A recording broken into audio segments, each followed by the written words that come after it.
Oke, selamat sore. Assalamualaikum warahmatullahi wabarakatuh. Kita ini aja ya, mulai biar lebih cepat. Soalnya yang di timur kasihan juga sih ternyata. Oke, saya akan share screen. Ini saya lihat ada Fauzan Azima. Oke.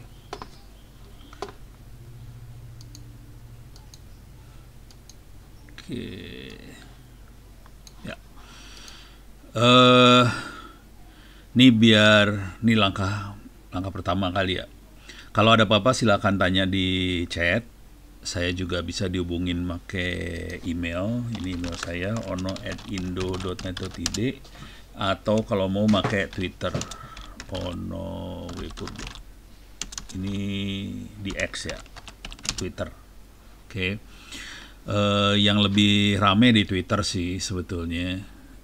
Sarannya juga kalau bisa tolong ikut webinar-webinarnya ITTS. Webinar ITTS. Ini yang paling dekat. Ini kemarin keren banget sih sebenarnya, hari Minggu kemarin diajarin. Ini yang memberikan namanya Zaki. Dia semester 1 diulang ya, semester 1 ITTS. Jadi yang ngasih kemarin Zaki semester 1 ITTS, tapi lumayan pinter banget. Saya kasih lihat aja videonya lah. Dia menerangkan pakai Python, Pickle, subroutine-nya Pickle. Saya pindah dulu bentar. Switch account, masuk ke sini. Oke. Dia pakai Pickle, dia bisa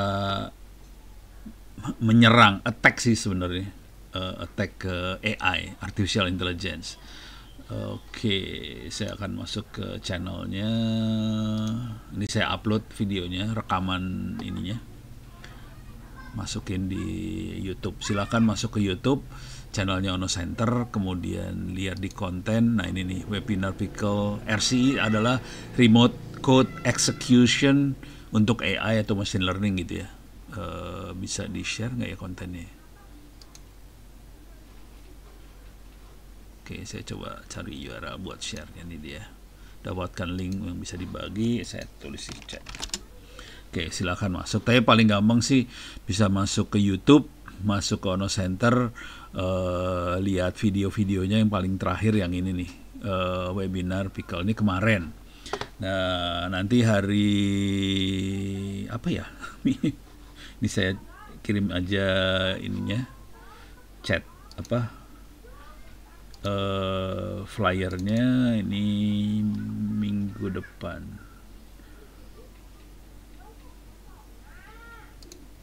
Mana ya? Kok nggak ada? Ini dia. Tanggal 14. Tanggal 14 kapan lupa.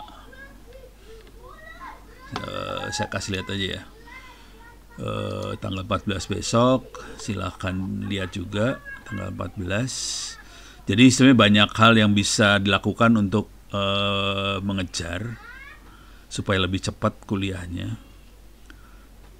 Mana dia? Ini dia. Oke. Ini hari Jumat tanggal 14 jam 4 sampai jam 5. Saya menerangkan tentang domain name system, bagaimana membuat domain name system sendiri. Jadi kira-kira kalau kita punya server di internet, kita pengen punya nama, biasanya namanya kita daftarkan ke registrar, dan ini kebetulan ada pertanyaan dari Kejaksaan Agung, bisa enggak kita membuat mesin sendiri untuk ngasih tahu nama tadi.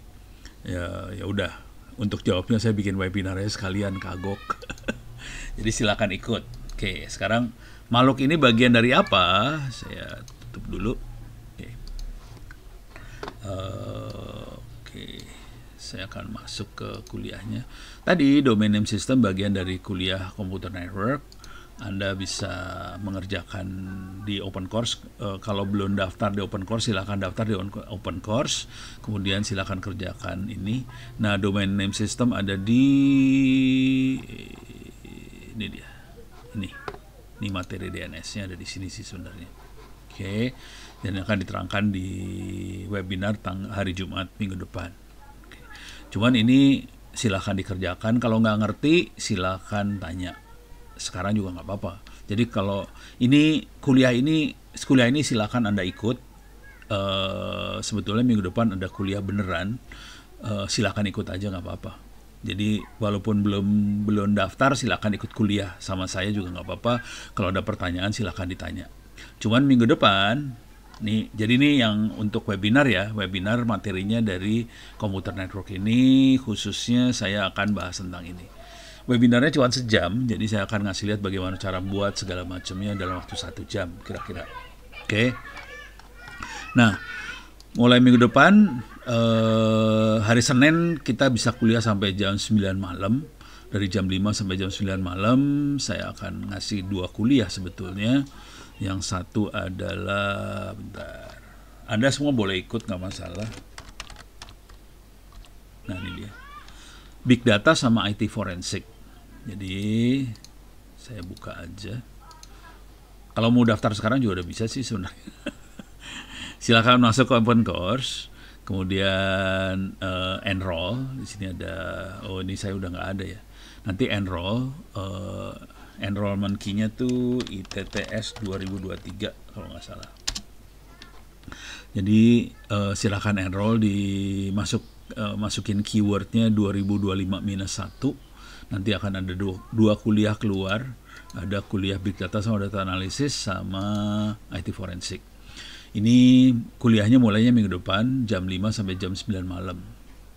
Kalau Anda mau ikut semua silakan. Ini sebenarnya kuliah semester 5-6 gitu dah. Jadi semester akhir. Tapi Anda boleh ikut, nggak masalah. Silahkan dikerjakan, dari sekarang juga nggak apa-apa. Kerjain. Kalau nilainya bagus, alhamdulillah. Jadi nanti waktu semesternya tidak perlu ngambil lagi kuliah saya. Jadi bisa kayak gitu sih sebenarnya. Nah, saya akan kasih gambaran tentang kuliah apakah ini. Nah, yang paling keren adalah yang Big Data sama dua-duanya keren sih sebenarnya. Big Data sama Data Analysis kebetulan bukunya bisa saya kasih aja ininya ya. URL-nya adalah s.id/free OWP ebooks.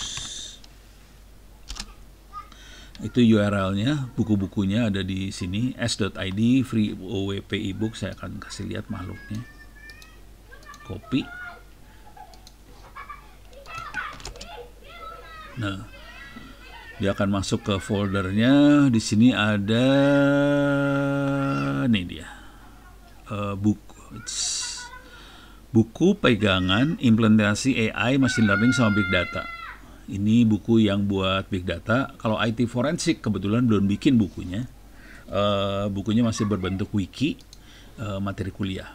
Oke, sekarang saya akan review dua-duanya. Kalau ada pertanyaan silahkan terus di chat ya pertanyaannya. Nah, saya akan review kuliahnya ini. Minggu depan kita akan start kuliah. Untuk big data ini nanti kalau baca bukunya ini, buku pegangan implementasi AI, machine learning, big data, ini bukunya, atau saya buka dulu ya bukunya dikit biar kebayang. Ini lihat di kata pengantar bisa kelihatan nih. Ini bukunya ada sekitar 260 halaman. Ini bukunya dipakai untuk memberikan workshop di BPKP, BPK, Dirjen Anggaran Kemenq, Dirjen Perimbangan Keuangan Kemenq, kantor staf Wapres, Mabes TNI, Kemenkoperasi dan sebagainya. Jadi ini buku ini dibuat karena saya memberikan workshop. Oke, jadi materi workshop dan sebetulnya dia juga materi kuliah yang ini sama aja. Nah, cuman saya lagi mulai mengembangkan kuliahnya menjadi lebih susah. Ini buku laku keras karena di sini kita belajar bagaimana forecasting atau memprediksi program kerja ke depan untuk kabinet seperti apa. Jadi ilmunya ada di sini sih sebenarnya. Nah, di sini secara umum kita akan belajar big data itu apa, data science seperti apa, kemudian data setnya bisa dapat di mana lah. Oke. Nah, kemudian kita akan belajar menggunakan bahasa pemrograman Orange. Oke. Orange cukup sederhana karena dia berbentuknya grafik. Jadi bisa diambil di sini Orange Data Mining. Jadi keywordnya Orange Data Mining, kita bisa lihat di bagian download. Di sini ada buat Windows, buat Mac OS, buat Linux dan sebagainya, bisa di download free dan kita bisa jalankan dengan mudah. Bentuknya kira-kira, programmingnya kira-kira seperti ini nih, seperti ini. Jadi bentuknya grafik. Jadi programmingnya grafik, karena dia grafik jadi cukup mudah untuk diprogram. Jadi gampang banget, gitu ya. Oke, itu Orange. Ini Orange-nya. Kita belajar data mining apa, contoh data mining, programming visual untuk menyiapkan data, visualisasinya, model, evaluasi, unsupervised learning, text mining, sampai time series di sini. Dah. Bahasa untuk melakukan analisa big data satu lagi adalah R. Cuman ini kayaknya saya skip. R-nya di skip karena nggak terlalu banyak ternyata yang make sekarang. Lebih banyak di Python. Oke, jadi ini secondary, jadi ini tidak diprioritaskan untuk saya ajarkan. Cuman makin kesini kayaknya makin banyak yang pengen belajar ngoding AI, big data menggunakan Python. Jadi mulai semester depan mulai saya masukin Python ini. Oke, cuman biar gampang saya akan coba pakai Google Colab. Oke, Google Colab bisa dilihat di sini. Colab. Ya, bocor ya. Oke, bisa masuk ke Google Colab ini buat belajar. Kita bisa, di sini ada catatan-catatannya, ada blognya segala macam buat belajar. Ada buat pemulanya mana ya? Resource. Oke, paling enak sih lihat resource-nya. Buat pemulanya, wah ini udah mulai berat-berat. Ini ML Kit, Machine Learning Kit, TensorFlow segala macam. Paling gampang kita cari buat pemula. Coba Google Colab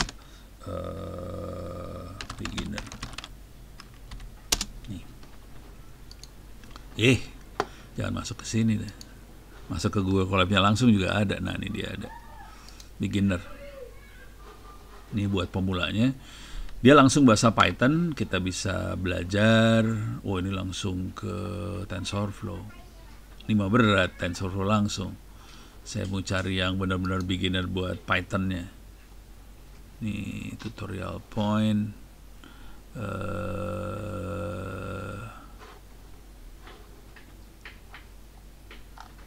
Kok hilang sih? Atau ada di saya, barangkali masih saya simpen. Bentar. Oke. Ini udah loncat semua nih. Nggak ada yang buat pemulanya. Ini loncat ini. Ini loncat, materi loncat semua nih. Oke. Cuman kalau mau belajar, sarannya belajar Python di Google Colab. Jadi coba kalau nggak saya coba login aja lah, nggak mau biarin. Oke, saya akan coba masuk.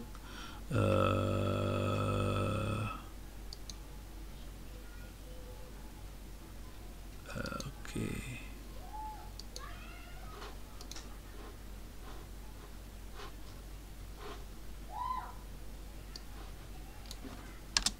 Ini masuk ke GitHub soalnya tadi. Waduh, dia langsung minta ini. Oke, ini dia. Jadi masuk Colab Research Google. Di sini ada masuk ke Welcome Colab-nya sendiri. Kemudian di sini Quick Start for Python. Kemudian mulai belajar masuk ke dalam. Jadi caranya ini bisa diklik ya. Coba kita masuk ke sini dulu, Quick Start for Python. Oke. Oke, kemudian coba. Nah, ini bisa dijalankan. Ini bisa digini nih. Nih mouse-nya diarahin ke ada install SDK, kita bisa ke sini, kita pengen install generative AI, kita bisa install. Jadi dia siap buat jalanin generative AI. Kalau kita butuh API, kita bisa dapetin API-nya. dan seterusnya. Saya pengen yang Python yang sederhana aja. Ini mah udah langsung AI banget. Ada yang Python sederhana nggak? Ini lagi download nih. Installnya kayak gini aja, generative AI. Oke. Saya coba cari yang sederhana, Python ada nggak? Nih udah ke install. Ini lagi proses install. Nih, oke. Ini proses installnya kayak gitu. Ini bisa dilakukan pakai Python biasa juga bisa sih. Cuman kalau yang pakai online kita nggak usah install apa-apa. Wow, ada masalah. Oke.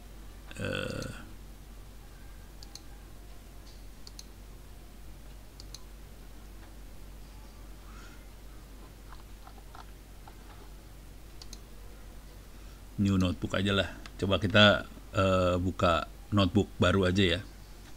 Belajar kosong-kosongan aja ya. Ini kosong, nggak ada apa-apanya. Ini kosong. Kita bisa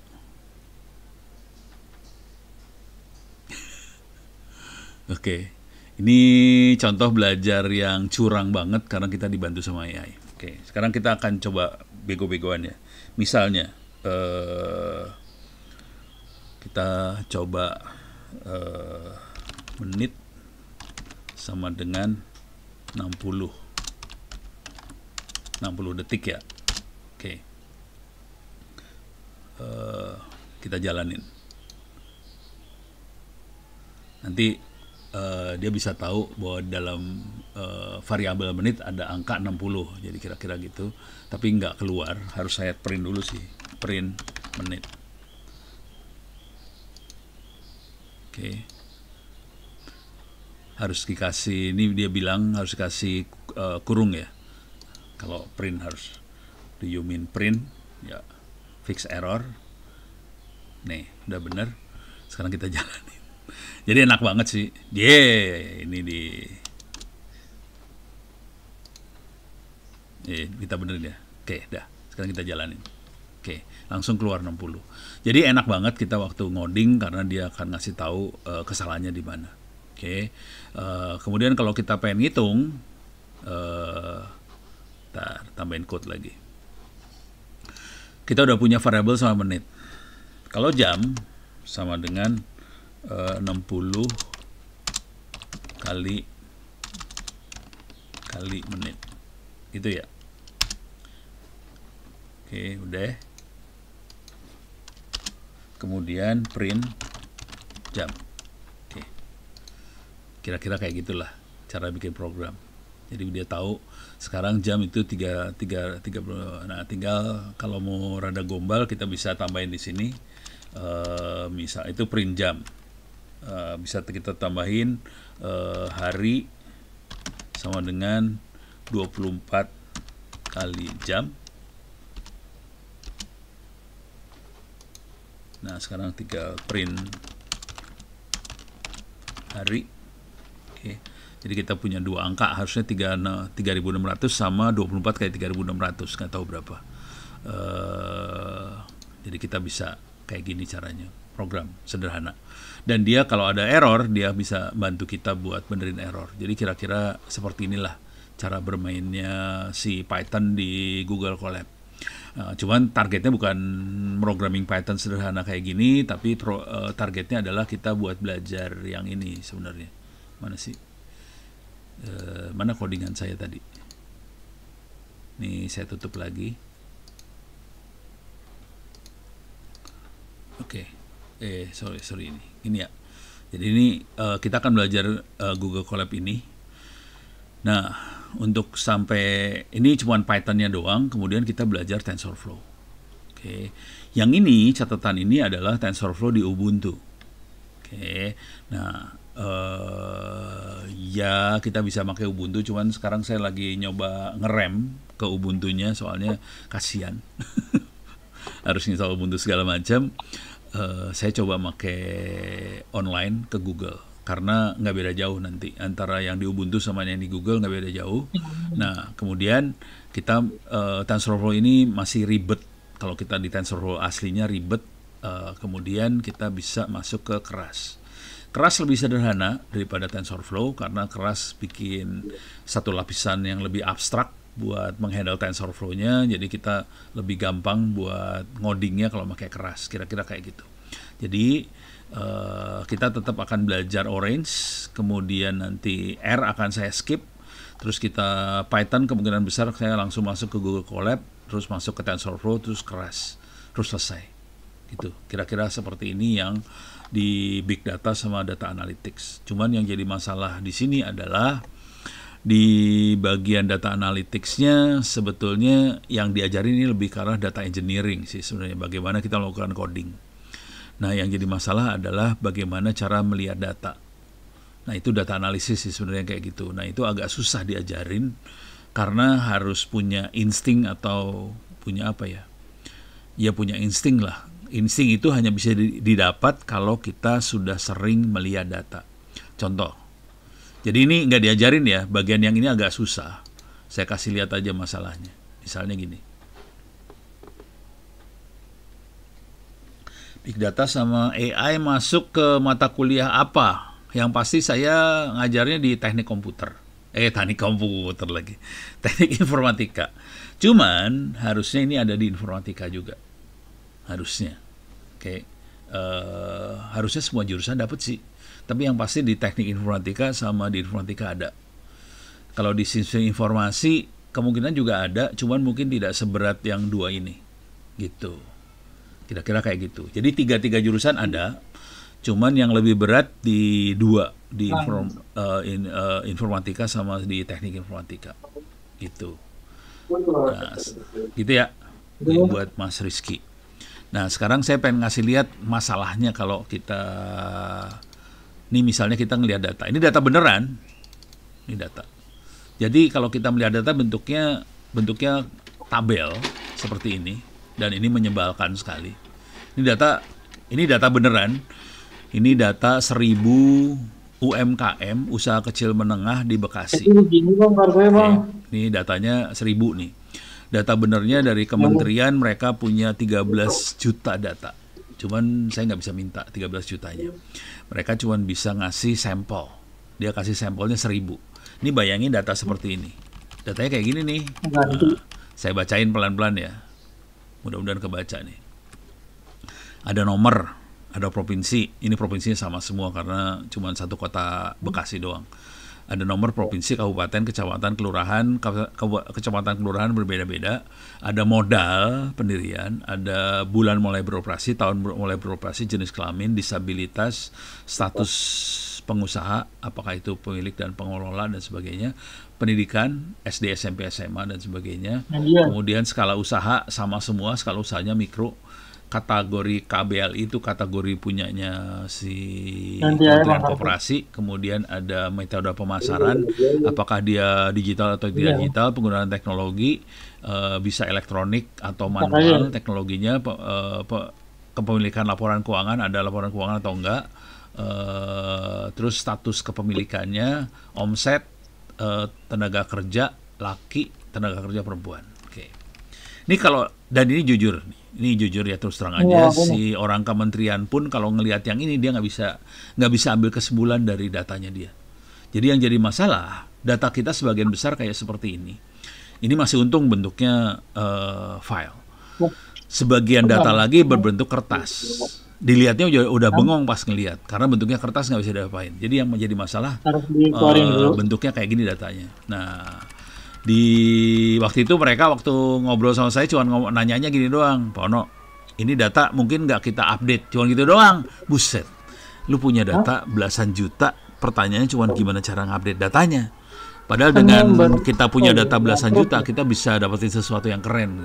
Akhirnya saya bilang, saya minta data dong, dikasihlah 1000 ini. Ini kalau mau, ini datanya, bentar, atau saya upload aja datanya. Bentar, datanya ada nggak ya? Kayaknya nggak ada deh. Ada di sini nggak ya? Tadi di file yang tadi maksudnya. Ya udah, saya upload aja. Kalau mau enak sih copy harddisk saya, cuman gede ya. Ini orange. Oke. Nih datanya saya kirim dah. Oke, file. Silahkan diambil tuh datanya. Nah, ini cerita aja dulu ya, karena saya kasih bayangan aja. Nanti kuliahnya kita akan berhadapan data-data seperti ini, dan sebagian besar kantor kementerian lembaga di Indonesia punya data seperti ini, punya mereka, cuman mereka terus bengong, mau diapain nggak tahu nih data. Kemudian saya waktu itu butuh waktu sekitar 3 hari lah, iseng-iseng saya coba analisa. Analisanya teknologi informasi arahnya kemana? Oke, ini ada pertanyaan bagus. Teknologi informasi arah kemana? Saya kasih lihat ininya aja ya. Saya upload juga lah. Saya upload ya. Download mana? Ini dia. TTS. Perbedaan. Tapi ini udah agak kadaluarsa sedikit ya. Saya kasih lihat aja, itu udah diupload. Saya kasih lihat file yang saya upload barusan. Karena ada pertanyaan, ini jurusan arahnya kemana nih? Ini dia. Oke. Jadi ada 3 jurusan di ITTS. Ada sistem informasi, informatika, sama teknologi informasi. Teknologi saya jurusannya teknologi informasi. Ada data scientist, administrator database, sistem analis, IT integrator, embedded system engineer, itu lebih ke arah IoT. Kemudian jaringan, ada juga cyber security. Ini nggak ditulis cyber security-nya di sini, tapi ada cyber security di situ. Oke. Jadi yang teknologi informasi, tadi pertanyaannya jurusan apa ya? Teknologi informasi. Nah, ini dia. Jadi data science, admin database, jadi data science, jaringan, IoT, cyber security ada di sini. Terus informatika arahnya lebih ke machine learning, big data. Sebenarnya sama aja sama data science. Ini dua mirip lah, machine learning, big data sama data science, nggak beda jauh. Web design, animator, programmer, game developer. Jadi yang informatika lebih programming, cuman dia juga ada AI, machine learning dan sebagainya. Jadi ini makhluk ini ada juga di informatika. Nah, kemudian yang sistem informasi, dia lebih ke digital marketing, e-business, e-commerce, CIO, enterprise architecture, auditor, financial technologies, dan kira-kira dari sana. Jadi yang berat ke tekniknya sebenarnya informatika sama teknologi informasi, gitu ya. Itu kalau pertanyaan tadi. Oke, beres ya. Oke, kalau ada pertanyaan silakan ditulis di chat. Tuh, udah. Sekarang saya tutup lagi. Nah, balik lagi. Oh, ini udah ya. Ini tutup ya. Nah, jadi ini cerita tentang data science. Mereka untuk bisa analisa data science kita butuh si Orange sama Python, kira-kira gitu. Jadi jurusan informatika sama teknologi informasi yang diajarin cukup berat di dua makhluk ini, sebetulnya ilmu yang sama dibutuhkan di sistem informasi. Cuman nggak terlalu dikasih lah. Jadi kalau yang itu kayak tadi ada digital marketing segala macam, sekarang mereka pakai AI juga sama aja. Jadi ilmu ini dipakai di 3 jurusan sih sama aja. Nah, sekarang saya ceritain dari makhluk ini. Dari file ini si kementerian nggak bisa lihat apa-apa. Karena bentuknya filenya seperti ini. Kalau Anda ngelihat filenya, tadi udah saya upload ya filenya. Coba aja lihat filenya. Tetap bingung sendiri ngelihat datanya seperti ini, terus mau diapain, nggak tahu. Nah, kemudian saya coba jalankan machine learning di sini, saya melakukan klasifikasi, mulai kelihatan dari klasifikasinya. Jadi klasifikasinya sebetulnya nanti kita akan kebagi. Saya pakai gambar aja ya. Miro. Dulu kita.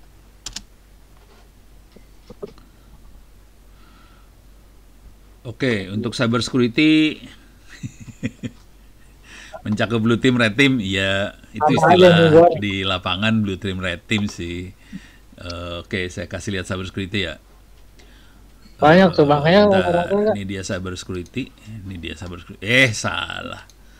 Oke, saya kasih lihat ini. Jadi kuliahnya minggu lalu lagi, semester lalu sih sebenarnya. Tapi saya kasih lihat yang open course ya. Silakan Anda. Jadi kalau boleh saran, tolong yang ada tulisan open course ini silakan dikerjakan. Jadi tolong dapat nilai bagus dulu di open course. belakang, Mas. Apain? Udah no. Udah Teknologi ring aku informasi. mati. Ini lagi spill teknologi informasi, jangan khawatir. Nah, ini kita masuk ke cyber security. Yang 19, yang episode Ini 1. siapa yang bocor sih? Season 1. Ini saya bukan admin soalnya. Hah? Oh, Andri Maulana bocor. Jadi Saya nggak bocornya bisa sekarang gimana sih, nggak Bang? bisa matiin nih saya. Saya bukan admin soalnya. Oh, Jadi claim tetap host. Bisa kita juga yang nge-claim host ya. dari security. Coba bisa nggak saya claim host? Ya, tanda punya host key. Jam Ya udah. 10, jam 11. Ya, ini mah masalah ini aja ya. Jadi teman-temannya keganggu nih. Ini bocor satu. Saya bukan host soalnya. Jadi saya nggak Kemarin bisa. vouchernya di ini, Bang. Ini Ditaruh yang di buat story. Andri Maulana, tolong di mute dong. Kasihan yang Oh, lainnya. iya. Oh, Nggak denger kali. Udah, coba saya ini aja ya. Lanjut ya. ambil sendiri itu. Security pantesan gue lihat ada plastik di situ. Oke, di cyber security kuliahnya kira-kira seperti ini. Saya kasih overview kuliahnya aja ya. Cyber security-nya sendiri ada di sesudah UTS. Di sini ada overview cyber security, ada vulnerability analysis, ada basic server security, ada firewall, secure shell, secure copy, VPN, web application firewall, pertahanan host, intrusion detection, basic data security. Ini biasanya blue team. Jadi materi yang ini materi blue team sih sebenarnya. Sesudah UTS. Ini materi blue team. Nah, sekarang red teamnya di mana? Red teamnya di sini nih. Intro hacking, persiapan hacking, full printing, sniffing, hacking wireless, attack password, attack database, DNS, attack file sharing. Ini red team. Oke. Untuk bisa mengerti blue team, red team dengan baik, kita harus ngerti urusan jaringan. Di sini diajarkan advanced networking-nya. Ada simulator jaringan IP versi 6, jarang banget yang dosen yang ngajar IP versi 6 itu jarang.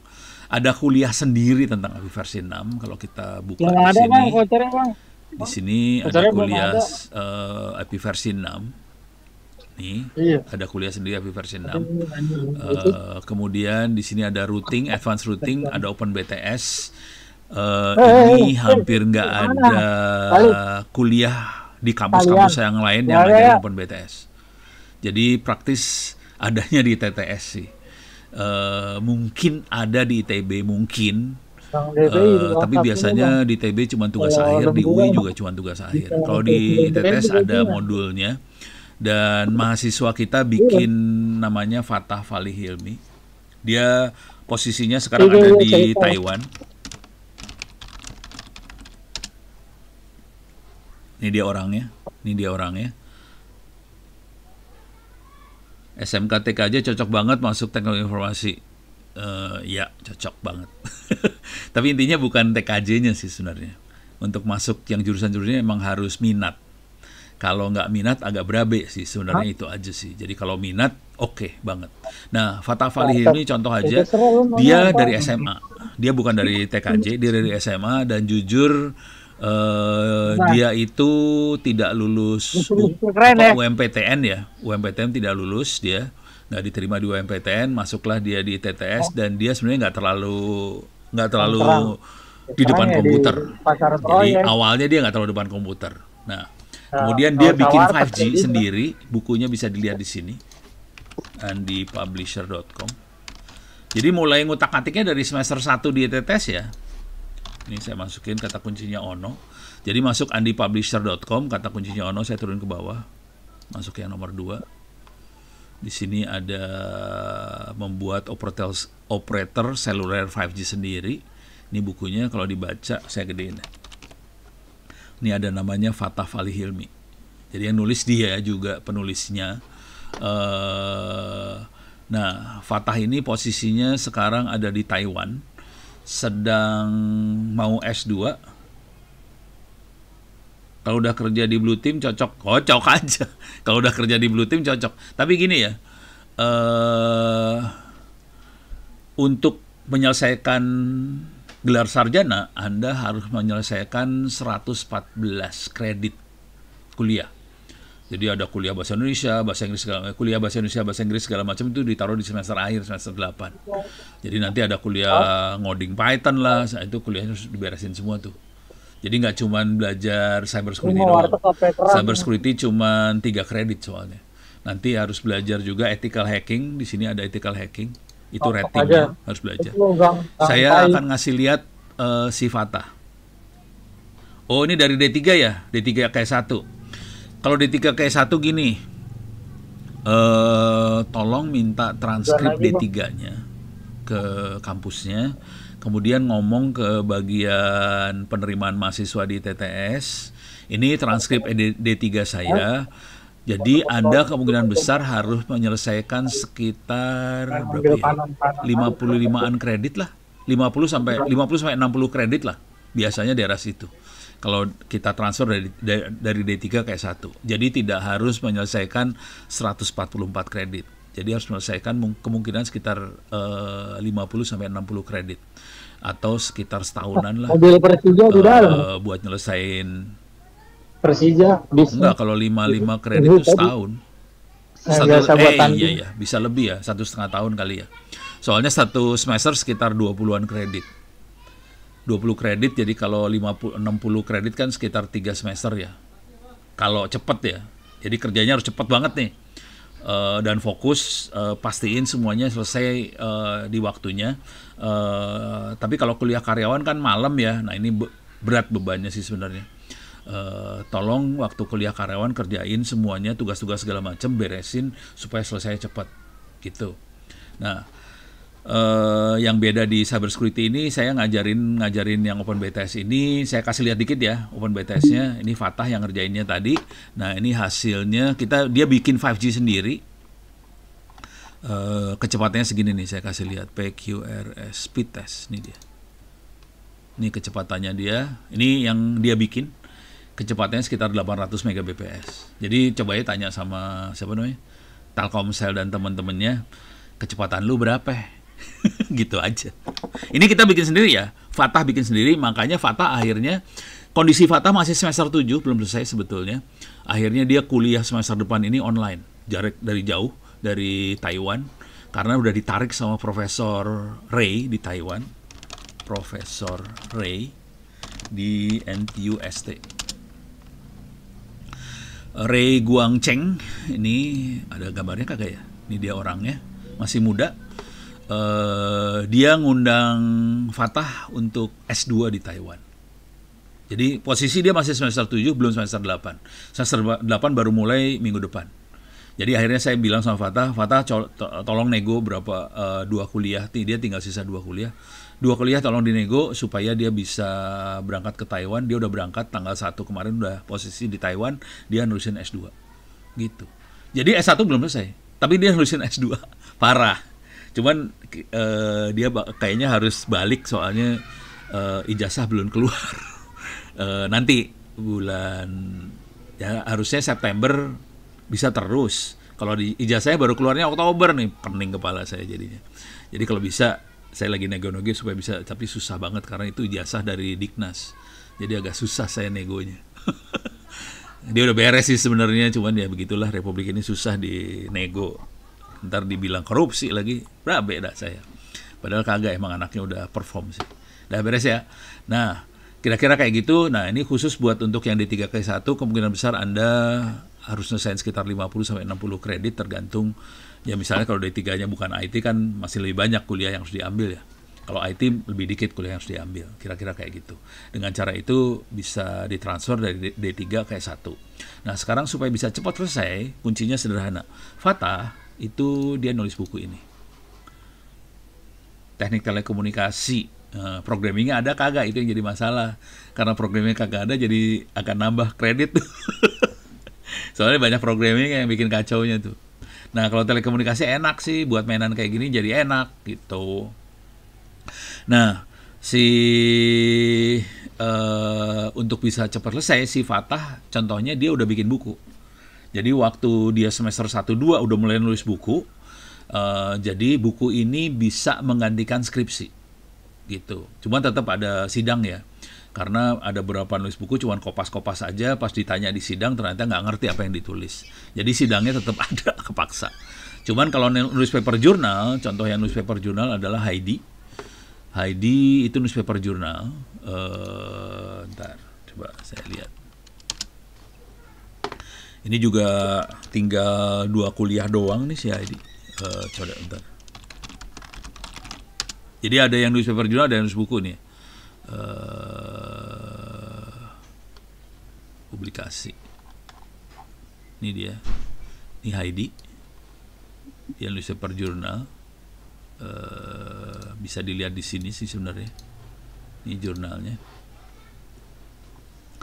Nih Heidi bisa di-download di sini PDF-nya. Nah, ini paper jurnalnya Heidi. Oke. Nah, kalau paper jurnal kita nggak perlu sidang sarjana. Karena dan ini emang si Heidi jago.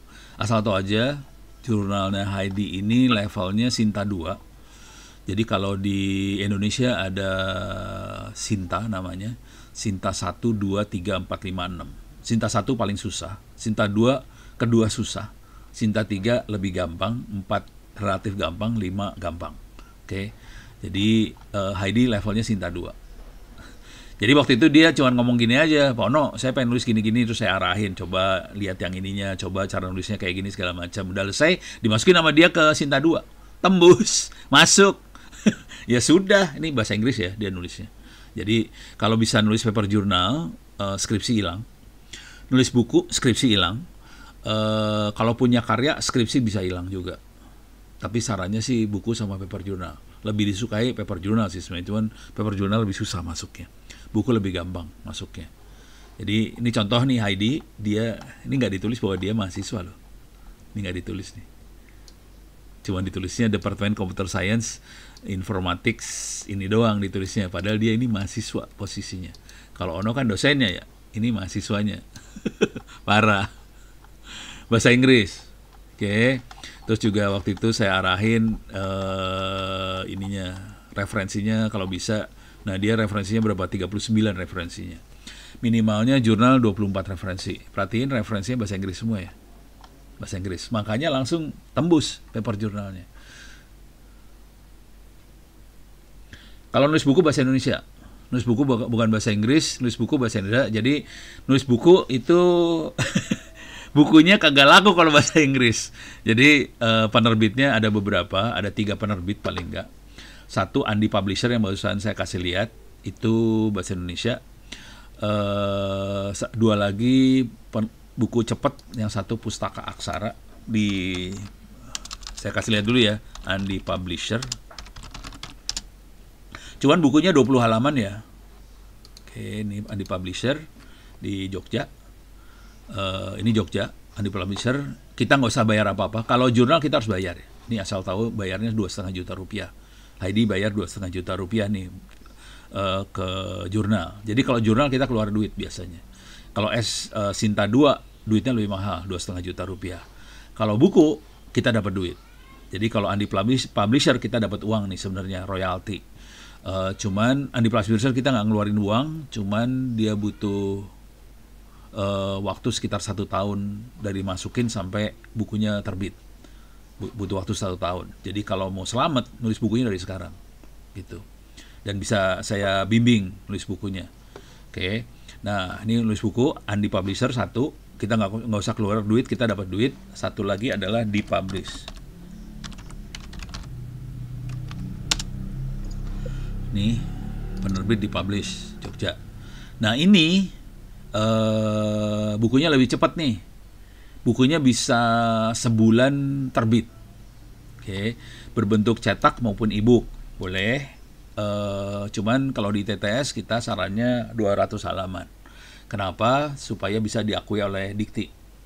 Soalnya Diknas itu biasanya kalau di bawah 200 pengakuannya tidak jadi buku monograf. Kita arahnya buku referensi atau buku ajar. Dua ini yang dimasuk di ITTS. Jadi 200 halaman ke atas. Kalau monograf 100 halaman udah jadi buku gitu. Nah, kalau dipublish itu bisa cepat, bukunya sebulan bisa jadi. Cuman kita bayar. Bayarnya tuh antara 500 sampai 1 juta satu buku. Setelah bayar, bukunya bisa dijual.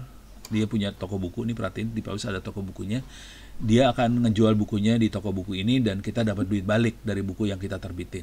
Jadi ya kita boleh bayar biar cepat keluarnya. Misalnya 1 juta, bukunya bisa dijual lewat dipublish. Kemudian kita dapat royalti dari penjualan buku. Jadi kalau jurnal kita keluar uang, kita nggak bisa dapat duit balik. Kalau buku undi offset kita nggak usah keluar uang, tapi 1 tahun baru terbit. Kalau dipublish kita bisa 1 bulan bisa terbit, tapi kita bayar sekitar 1 jutaan, tapi nanti dapat uang balik gitu. Satu lagi yang juga sama kayak dipublish adalah Pustaka Aksara. Aksara. Oke. Ini tidak seperti ini tampilannya nggak kayak dipublish ya. Dipublish lebih profesional. Kayaknya orangnya lebih sedikit nih. Di Pustaka Aksara orangnya lebih sedikit, yang dipublish orangnya lebih banyak. Yang ini lebih sedikit. Di Pustaka Aksara sama kayak dipublish, kita bisa bayar supaya cepat sekitar 500 ribuan sampai 1 jutaan. Cuman kalau saya lihat yang Pustaka Aksara ini jualnya tidak sebaik dipublish. Kalau dipublish punya toko sendiri, udah bagus nih tokonya, kita bisa jual di sini. Oke. Ada dosen ITTS yang juga nerbitin di publish dan dia dapat uang tiap bulan dari bukunya itu. Nah, kalau Pustaka Aksara nggak ada ininya soalnya, tokonya nggak jelas dia. Jadi kalau pengen cepat terbit aja Pustaka Aksara bisa. Cuman kalau mau terbit dan bisa dijual dengan mudah, dipublish lebih bagus gitu. Nah, sekarang pertanyaannya, ini harga buku kan sekitar 50 ribuan ya. Anggaplah biar gampang hitung 50 ribu lah ya. Penulis akan dapat uang sekitar 5%-an. Iya, 5% lah dari harga buku.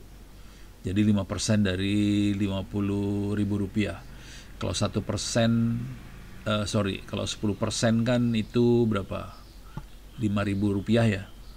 Itu 10%. Kalau 5% berarti 5.000. Bentar. 1% itu 5.000. Kalau 5% berarti 2.500 rupiah. 2.500 perak ya. Dari satu buku kita untungnya. Dan buku ini rata-rata dijualnya sekitar ratusan sampai 1.000-an eksemplar. Misalnya kita laku 1.000, berarti kalau kita 2,5 rupiah dari satu buku dapat uangnya, kita akan dapat uang sekitar 2,5 juta rupiah. Jadi kita tadi modal sekitar 1 juta, kita dapat uang balik sekitar 2,5 juta rupiah kalau 1.000 eksemplar yang laku, kira-kira kayak gitu. Jadi balik modal sih kalau buku. Jadi kalau saran saya sih nulis buku, karena dia balik modal. Kalau nulis paper journal kita lebih keren, dan orang serem banget dengan paper journal biasanya, lebih takut. Tapi nggak balik modal. Kita keluar uang banget gitu. Itu ya. Jadi kalau saya suruh milih, saya akan nulis buku dan nulisnya dari sekarang. Terutama yang transfer dari D3 ke S1, nulis buku dari sekarang. Soalnya nanti nggak keburu. Jadi gini, supaya bisa tidak nulis skripsi, pada saat waktu mau nulis skripsi, kita bisa bilang ini buku saya. Jadi kalau bisa bilang ini buku saya, skripsi langsung lewat, 6 kredit itu langsung beres. Cuman harus ini dulu ya, harus sidang skripsi. Jadi buku tadi dimasukkan dalam sidang skripsi, kita bikin tulisan dikit tentang bukunya, terus masukin sidang skripsi. Nanti di sidang akan ditanyain tentang apa yang kita tulis di buku tadi, ya udah lolos gitu. Cuman mastiin aja kita ngerti apa yang kita tulis sih, sebenarnya itu sidang skripsi seperti itu. Tapi bukunya udah publish duluan gitu. Jadi yang buat Mas Yoga ini lagi transfer dari D3 ke S1, sarannya karena Anda cuma punya waktu 1,5 tahun, nulis buku dari sekarang, masukin ke dipublish. Kalau enggak, skripsinya berabe ntar gitu. Soalnya biasanya yang jadi masalah nulis skripsinya ntar. Biasanya skripsi itu beratnya kira-kira sama dengan nulis paper jurnal. Soalnya beratnya kalau yang dikerjain sama Heidi lebih berat lagi sih. Jadi paper jurnalnya Heidi itu berat. Ini kategorinya berat ya. Ini asli berat. Karena dia menemukan sesuatu. Ini bisa dibaca di abstraknya yang ditemukan apa sih. Oke. Nih. Ini melakukan perbandingan antara algoritma ini untuk dataset yang ini dan hasilnya dikasih tahu efisiensinya kayak gimana segala macam. Ini temuan, ini berhasil dia temuin gitu. Dan sebelumnya belum pernah ada yang melakukan algoritma seperti yang dikerjakan sama Heidi. Jadi ini dahsyat banget sih Heidi sih sebenarnya. Dia orangnya pinter sih. Nilainya hampir A semua kok Heidi itu. Parah nih anak. Ini anak satu parah banget. Nilainya hampir A semua dan dia posisinya hari ini kerja di dua perusahaan dan sekarang Telkom lagi minta dia jadi pegawai. Jadi udah pada posisi Telkom minta jadi pegawai, dia sangat butuh surat keterangan dari Tetes bahwa dia sudah lulus. Akhirnya saya bilang sama Heidi gini aja ngomong sama Telkom, Ono ngasih rekomendasi dan Ono kasih tahu masalahnya kenapa surat keterangan lulusnya belum bisa dapat karena Heidi kekurangan 2 mata kuliah doang gitu. Kalau dia udah beres 2 itu lolos, ijazah keluar. Jadi cuman kayak gitu aja. Ya udah kepaksa pakai surat dari Ono, kepaksa.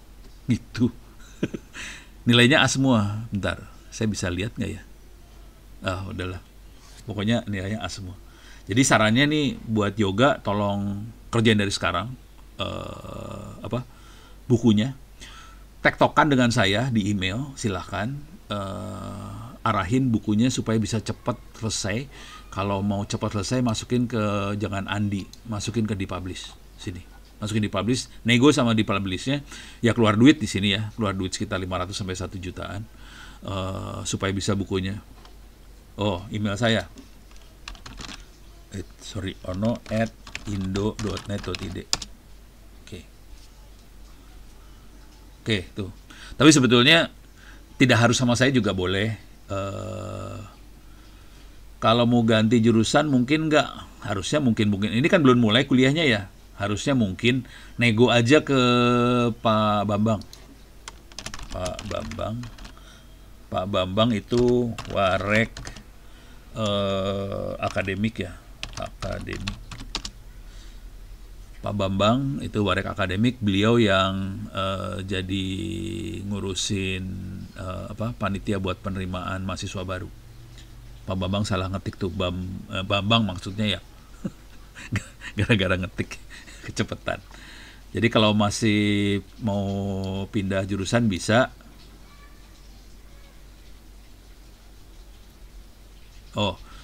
Ya udah, transkrip udah dikirim kan? Oke, nggak apa-apa. Yang masalah dari Tetes tinggal masalah yoga harus nyelesain berapa mata kuliah, kira-kira itu. Tapi hitung-hitungannya antara 3 semester sampai 1 tahun. Sarannya sih kerjakan dari sekarang tugas buku-buku, sama kalau mau ngejarnya tolong kuliah yang di open course dikerjain. Jadi ini kan ada banyak kuliahnya di open course. Silakan dikerjakan kuliah di open course. Nih mungkin kalau belum enroll, silakan kerjakan kuliah-kuliahnya. Bukannya apa-apa, Anda baru mulai akan start kuliah bulan September. Jadi September baru kuliah. Kalau ini bisa dikerjakan jauh-jauh hari, sekarang bisa dikerjakan. Jadi kalau ada pertanyaan silakan nanya ke saya, nggak masalah.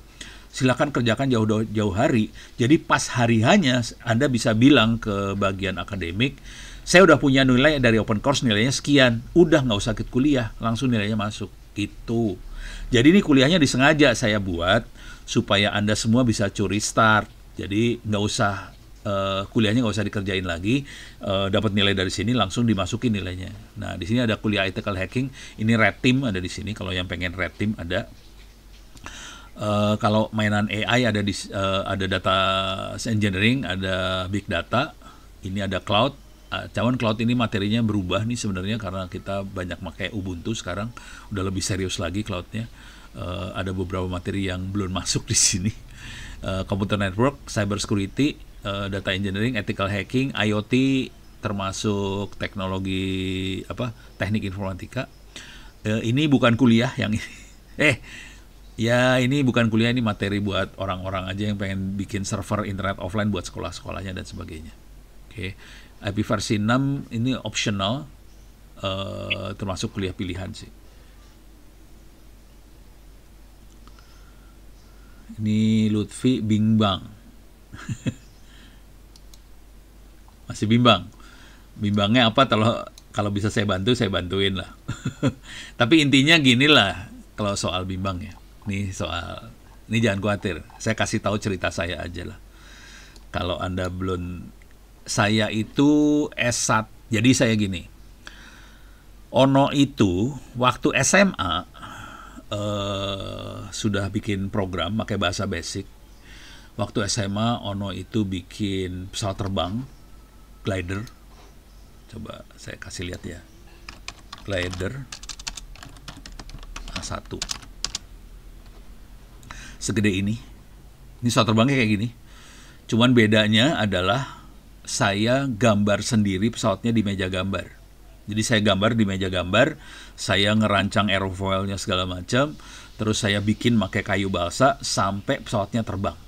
Jadi saya bikin glider kayak ginian. Oke.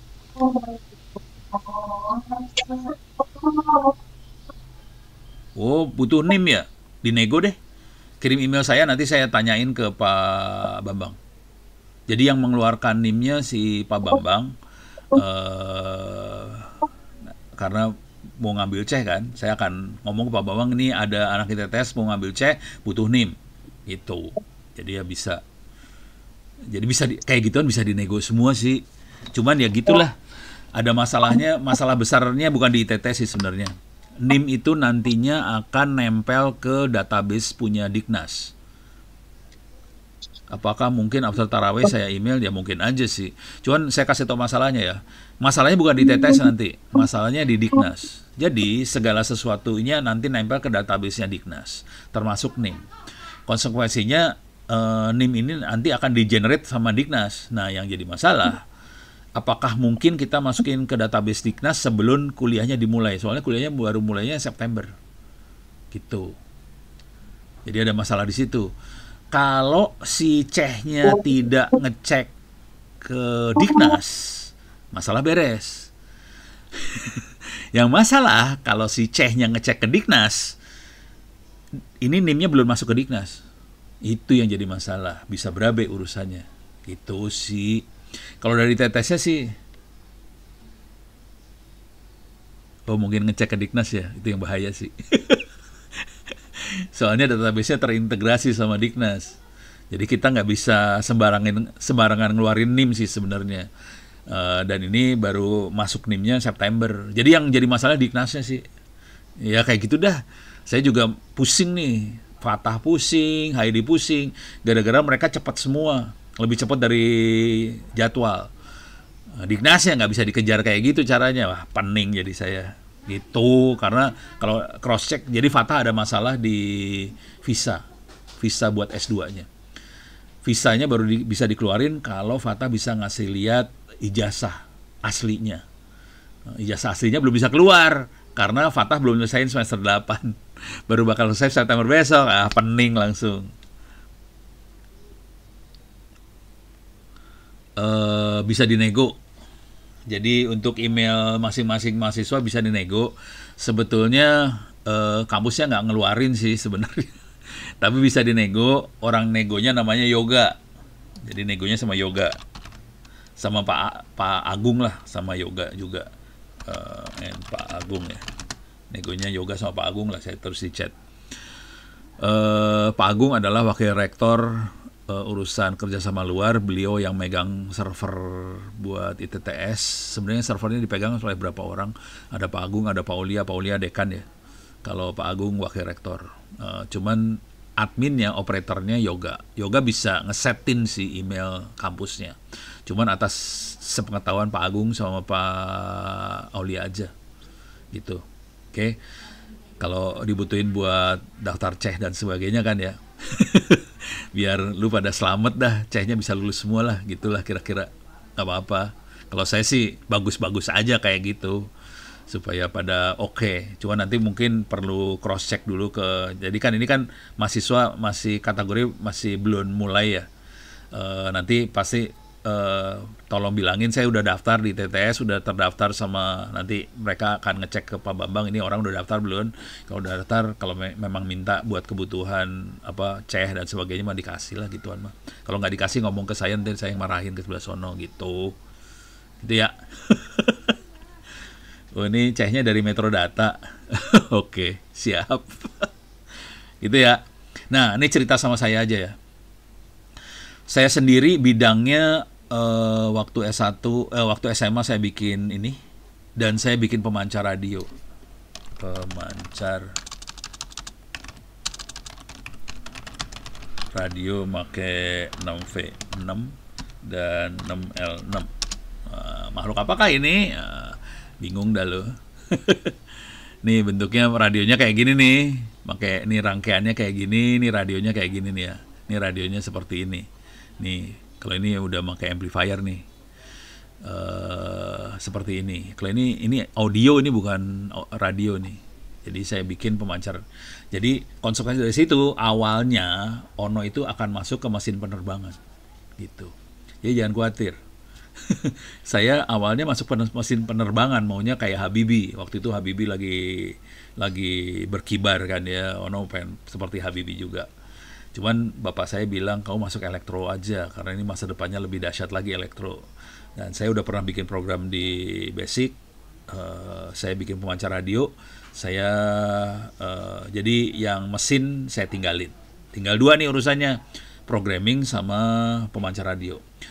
Saya pemancar radio udah banyak baca buku segala macam, akhirnya saya tidak masuk jurusan telekomunikasi. Jadi ciri khasnya Ono adalah saya akan masuk ke jurusan yang saya nggak ngerti.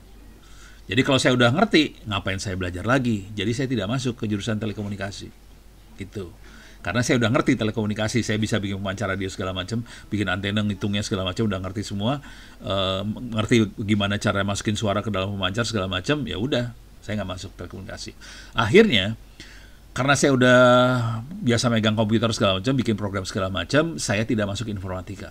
Karena saya udah ngerti cara bikin programming segala macam. Akhirnya, saya tidak masuk informatika, saya tidak masuk penerbangan, saya tidak masuk telekomunikasi. Saya masuknya jurusan elektronika. Di situ saya belajar bikin prosesor, bikin IC. Gitu. Nah, mulai masuk elektronika sampai selesai di elektronika, kemudian saya nerusin S2 saya adalah ini nih. S2-nya semikonduktor laser. Ini S2 saya bikin kayak ginian. Mampus lu. Ini makhluk ini adalah pemancar yang kita pakai di fiber optik. Kalau ngelihat FO fiber optik, ini ujungnya adalah yang ini. Nanti ujung satu lagi adalah photodiode. Jadi kita biasa mainannya. Jadi saya bikinnya kayak mainannya kayak gini. Udah gitu, S3 saya adalah ini. Integrated Circuit.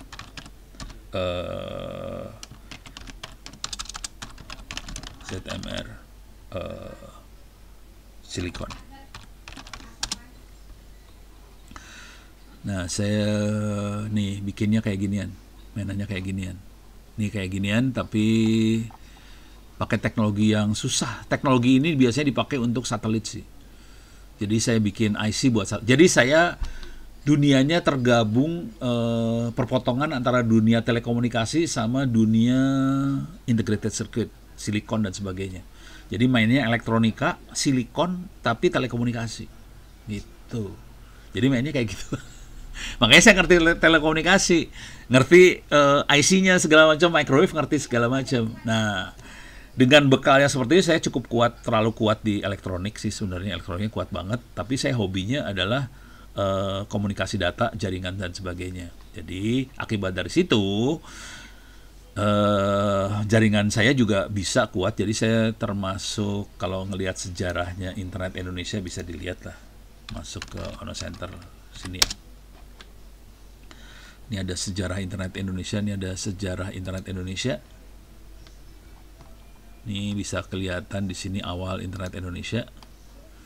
Nah, di sini ada Ono di sini, ada Ono. Yang membangun internet tahun 92. Anda udah pada lahir belum? Jadi tahun 92 kita bikin internet di awalnya. Nah, ini saya posisinya dosen di ITB. Jadi saya dosen ITB sih.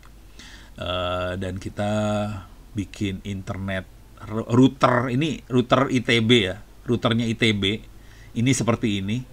Ini komputer. Kita jadiin router, dan asal tahu aja ini tidak dikasih dana sama ITB. Jadi kita bikin internet buat ITB, tapi kita nggak dikasih anggaran sama ITB, dan kita bikin internet buat Indonesia akhirnya. Gitu. Ini kalau mau ngeliat petanya, jadi bisa dilihat di sejarah internet Indonesia ya. Ini petanya, peta tahun 94, internetnya seperti ini sambungannya.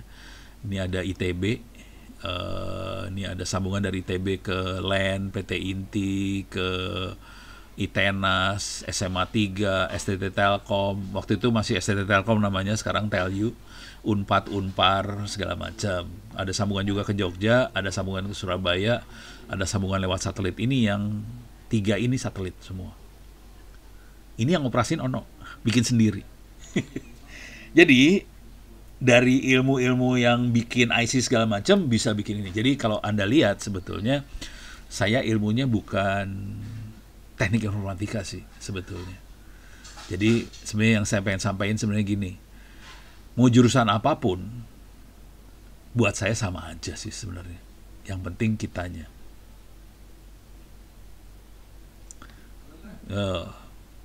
Jadi itu dibuat sebelum ada internet kayak zaman sekarang, Pak. Belum. Nah, saya kasih gambaran aja. Bisa nebak nggak kecepatan ini berapa nih? Kecepatan ITB ke misalnya ke Unpad, ke Unpar. Ada yang bisa nebak nggak kecepatannya berapa? Tulis di chat. Tulis di chat kecepatannya berapa waktu itu. Bisa nebak nggak kecepatannya? Pasti salah semua tebakannya sih. So, tulis di chat. Kecepatan kita berapa? Iya benar 1 kbps benar. Tepatnya 1,2. Kecepatan kita 1,2 kbps ya. 1,2 kbps. Oke. Dan untuk buat ngirim satu file 1 megabyte, oke. 1 megabyte itu butuh waktu sekitar, kalau sekarang kan download MP3 detik ya. Lagu kan 4 mega itu butuh waktu sekitar berapa? 3 detik kali ya. Nah, kalau waktu itu kita butuh coba saya kasih lihat ya. Kalau 1,4 mega itu bisa disimpan di satu disket 1,44 megabyte. Bentuknya kayak gini disketnya. Sekarang udah nggak dijual. Buset, harganya 55.000. Mendingan gue beli flash disk. Ini 144 megabyte ya. Jadi dulu email itu kita ngirimnya dalam bentuk disket. Bayangkan untuk ngirim data 1,44 megabyte butuh waktu 1 malam pada kecepatan 1,2 kbps. Dan ini kalau kita lihat petanya lagi, nih perhatiin ITB punya sambungan ke internetnya lewat Jakarta sebenarnya. ITB masuk ke 8 Ranca Bungur, LRB itu 8 Ranca Bungur. Dia masuk lagi ke Ipteknet di BPPT, dari sini masuk ke Sprintnet sama ke Aachen Jerman. Karena si 8 punya kerjasama sama Jerman buat bikin jaringan radio ini. Oke, jadi nyambung dari ITB masuk ke 8 Ranca Bungur tuh di Bogor. Terus dari situ dia pakai radio lagi ke BPPT di Tamrin. Dari Tamrin masuk ke Aachen Jerman. Kecepatannya 64 kbps. Oke. Jadi se-Indonesia tuh kecepatannya 64 kbps doang gitu, jangan khawatir, pelan banget. Nah, pada saat itu satu disket ini semalam ditransfernya, dan akhirnya server yang di BPPT overload. Jadi caranya gimana supaya tidak overload? Ono dari Bandung naik kereta api ke Jakarta, turun di Gambir, dari Gambir jalan kaki ke BPPT di Tamrin, bawa disket beberapa biji, saya copy emailnya tadi yang nyangkut di sini karena dikirim dari internet, nyangkut di sini, di copy semua, naik kereta lagi balik ke Bandung, dikirim lokal di Bandung. Sampai kayak gitu naik kereta api. Jadi namanya bukan internet nih, namanya Parahyangan Net. Kereta apinya kan Parahyangan ya, Bandung Jakarta. Jadi kita pakai Parahyangan Net waktu itu gitu. Terus akhirnya tahun 96 kalau nggak salah, 95 96 ITB punya sambungan 2 Mbps lewat JCSat. Ini belum ada di sini, belum ada nih. Ini kecepatan paling tingginya JCSat. Oke. Nah, karena kita udah punya sambungan kecepatan seperti itu, ini paling tinggi se Indonesia ya, 2 mega waktu itu. Udah paling tinggi se Indonesia. Kalau sekarang 2 mega diketawain deh. Udah, kita gila-gilaan waktu itu. Nah, errornya mulai keluar nih. Saya kasih lihat keeroran kita. Coba mana ITB Lab. Nih, ini dia. Wah, harus diekstrak. Coba, ada nggak yang lucu-lucu? Wes, ini peralatan ini dari Pak Afan kemarin ngasih ke saya ya. Ini radio yang kita pakai buat mainan satelit. Ini radio buat satelitnya. Nah ini legend banget. Ini kecepatannya 1 Mbps. Ini adalah cikal bakalnya WiFi. Oke, jadi kita bikin sambungannya tadinya pakai walkie-talkie, kecepatan 1,2 kbps, kemudian kita eksperimen dengan teknologi yang ini. Kecepatannya 1 Mbps. Oke. Cuman ada masalah nih, karena ini saya didatangin kolonel dari Kostrad dan saya urusannya sama penjara nih waktu itu. Karena kita pakai ini tanpa izin dari Kominfo. Jadi dari dulu saya bandel sih emang. Nah, tapi ya udah, ini yang kemudian hari menjadi cikal bakalnya WiFi-nya Indonesia akhirnya gitu. Perjuangan yang ini akhirnya jadi WiFi di Indonesia kemudian hari. Coba kita lihat lagi, ini buat satelitnya kita. Ini satelit yang ke Jepang 2 Mbps JCSat, AI3 sama White Project. Nah ini masuknya ke Jepang. Ini sambungan fibernya di ITB. Ini data centernya ITB pada zaman ini data center ya di ITB. Ini yang kita buat. Ini semua swadaya masyarakat sih. Dana dari pemerintahnya nggak ada. Gila lah, Republik ini mah gila lah. Oh, nih kalau tahu. Coba ada yang bisa nebak nggak? Coba saya pengen tahu aja bisa nebak nggak? Ini kalau ini yang putih-putih, yang hitam kabelan, tahu semua ya. Coba itu kabel yang warna kuning, kabel apa coba? Sebut. Taruh di chat. Bisa nebak nggak lu? Kabel apa tuh yang warna kuning? Ini kabel legend banget nih kabel di ITB ya. Ini kabel legendnya ITB. Dan saya dimarahin oleh 2 wakil rektor sama 1 orang pinpro ITB gara-gara kita narik kabel kuning ini. Gitu. Tapi seluruh kampus jadi keren. Kabel apakah ini? Coba ada yang tahu? Coba tulis. Ada yang tahu kabel apa? Nggak ada yang tahu lu. Kabel tembaga. Ya dalam kabel tembaga semua kali. Fiber optik salah. Nggak ada yang tahu ya. RJ45 salah. Lu pada taunya optik sama RJ45 ya. Coax. Ya, yang benar kabel coax. Kabel antena. Bukan antena tapi ya. Jadi, kabel coax ini kita pakai untuk jaringan dalam kampusnya ITB. Dulu.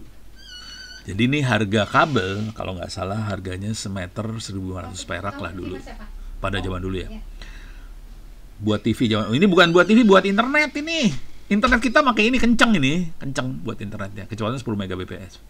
Nah, kejadiannya adalah harga kabel sama harga nanam kabel per meternya sama. Jadi waktu itu saya dimarahin sama 3 orang, 2 wakil rektor, 1 pimpronya ITB, marahin Ono. Ono, lu kabel yang lu tarik itu merusak pemandangan. Lu bayangin ada kabel warna kuning keleleran kemana-mana kan. Tuh tanam tuh kabel. Terus saya ngomong lah di jaringan. Gua dimarahin sama 2 wakil rektor, 1 ini nih. 1 pimpronya ITB. Kabelnya suruh ditaruh di dalam tanah. Harga nanam sama beli kabel per meternya sama. Mending tanam, mending beli baru. Beli baru, kita beli baru lagi. Kagak ditanam, berantem. Jadi kalau tahu perjuangan internetnya di ITB, ya begitu deh. Penuh dengan orang-orang bandel, kira-kira seperti itu. Beres ya. Ini topologi jaringannya internetnya ITB ini. Itu. Ini jaringan di kampus ITB. Ini adalah ground station ke Jepangnya. Nih, ground station ini buat kontrol satelit segala macam. Ini routernya buat ke Jepang. Udah lama saya nggak ngeliat yang ini ya. Wis. Nah, ini adalah data centernya ITB waktu itu. Ya kita bikin sendirilah data centernya. Itu. Oke. Coba kita lihat lagi folder yang lain ya.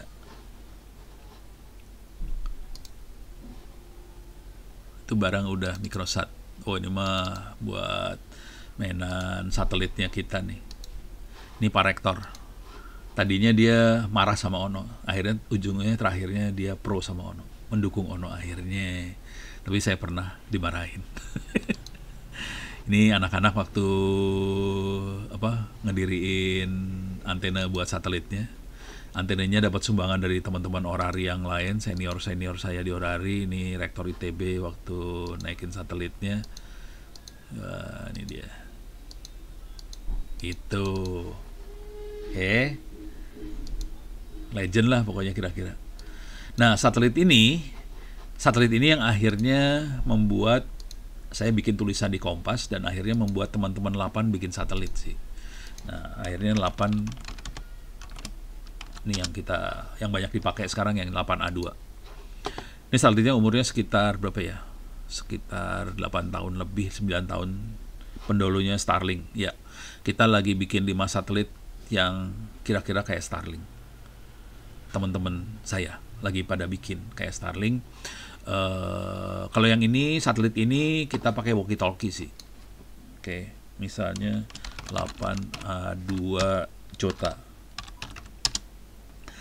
Jota adalah Jambore on the Air. Nih kira-kira kayak gini bentuknya. Sorry.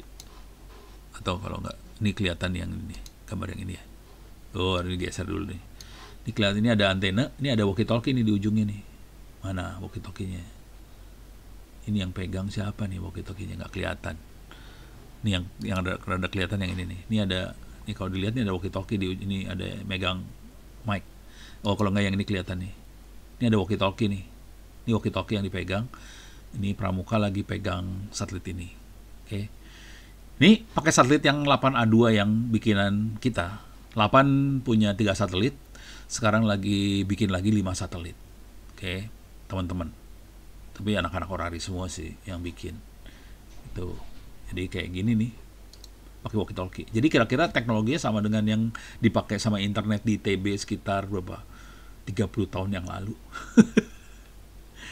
30 tahun lalu, sekarang mulai dibikin sama ini udah lama sih, sekitar 5 tahunan sih kita mainan kayak ginian. Jadi rencananya memang kita akan bikin pre-Starlink 5 terbang. Tapi beda orbitnya sama Starlink. Starlink orbitnya tuh dia ngorbitnya kutub utara, kutub selatan ya. Kalau yang ini orbitnya polar, lewat khatulistiwa doang. Dia nggak akan karena dipakai buat Indonesia aja. Jadi ini 5 satelit terbangnya buat Indonesia aja. Bisa di tracking sih satelit-satelit ini. Jangan khawatir ya, kita bikin semua sendiri loh ini. Makanya orang pusing sama saya karena kita bikin semua tracking satelit. Kita bisa masuk yang ini, kita bisa tracking satelit yang buatan sendiri. Dunia banyak yang bikin satelit sendiri sih. Nah ini kita agak lama loadingnya. Jadi satelit-satelit yang bikin sendiri bisa di tracking. Ini posisi saya. Ini Space Station, ISS, International Space Station yang lagi terbang. Dia akan lewatin kita sebentar lagi. Kita bisa cari misalnya 8A2.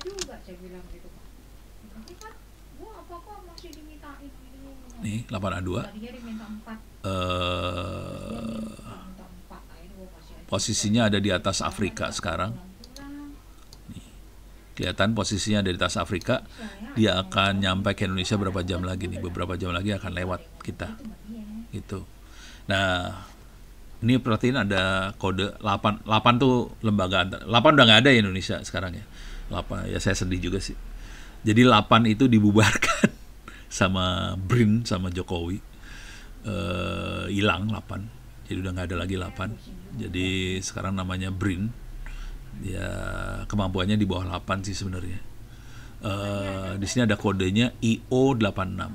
IO adalah Indonesia Oscar. Oscar adalah Orbiting Satellite Carrying Amateur Radio nomor 86. Jadi ini amatirnya, satelitnya amatir yang nomor 86, dia akan lewat di sini nih sebentar lagi. Itu seru kan? Jangan khawatir. Ini nggak banyak dosen yang ngerti. Ini Ono aja yang ngerti karena Ono emang. Oh, buat anda yang tertarik sama dunia seperti ini, coba ngobrol sama Yoga. Yoga ada di lantai 3 di TTS lantai 3. Yoga itu di depannya lab server, ada server segala macam, ngobrol sama Yoga. Yoga kebetulan anggota Orari juga.